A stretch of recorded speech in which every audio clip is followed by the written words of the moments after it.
Hi guys, so we're gonna start styling in CSS. All right. So the first thing we're gonna do is to style the font, right?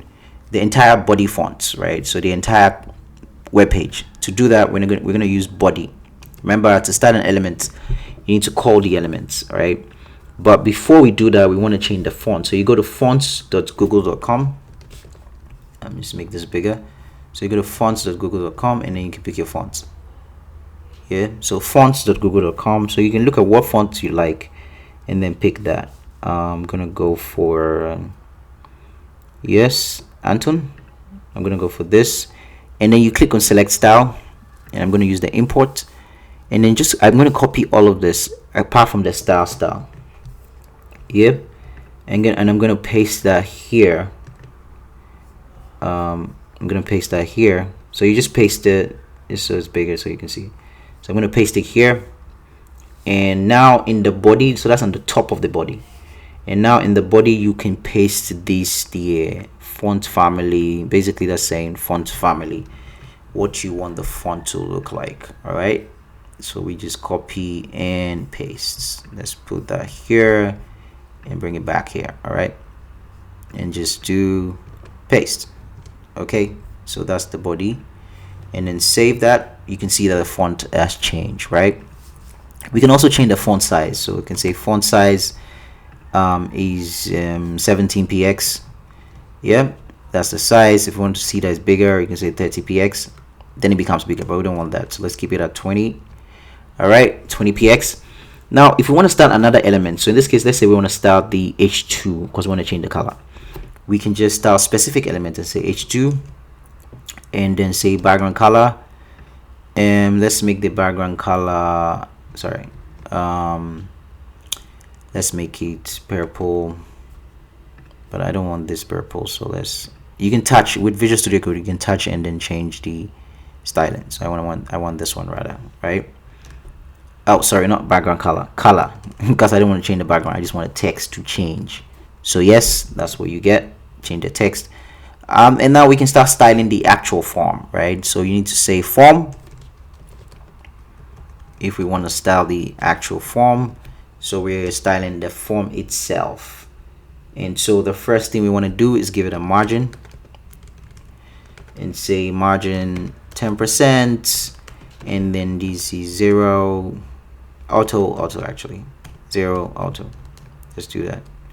Oh no, we don't want to be auto. Yeah, actually just make it auto for now. All right, so that is basically margin, which is moving elements. So let me just explain that. If I do 20px, it will move the elements down. So that's basically margin. All right, it's moving the elements around. And if I make this not auto and I say 20%, it will move this to the side. All right, but let me just keep it as auto for now. And then padding, and then let's say padding, and let's keep this at 20px. All right, that's the padding. Okay, let's go. And the form, we can check the form's background color just to see the where the form is, so you see the entire form. So that's the entire form. But if we say width equals 50%, for instance, oh, I'm putting in the tag. If we say width equals 50%, for instance, not equals like HTML is coming to mind. So width 50% and save. It reduces, you know, the size, right? But you know, let's take it with the background color. We don't need the background color. I just wanted to show you that the form is different from the entire page. All right, now we need to style the form input. So let's go to form input. So why are we styling the form input? So the form input has two different elements. So we have input type equals text and input type equals password, and they will both have the same styling. So it just makes sense to style them together, right? So form/input, and do margin. Let's say margin is 10px and 0. Save. All right, and so margin is 10px for the top and the bottom, and left and right will not change. That's what this is saying. And then padding would be, this is where it starts to get interesting, 15px and 10px. Yeah, right, becomes bigger. Okay, Now after doing this, we need to add a border. So border is basically what you see here, this line. And so border, the different kinds of border, so we'll say solid. I'll show you the other ones in a bit. One px, and I'll use the same color just so that we have some alignment. Yep.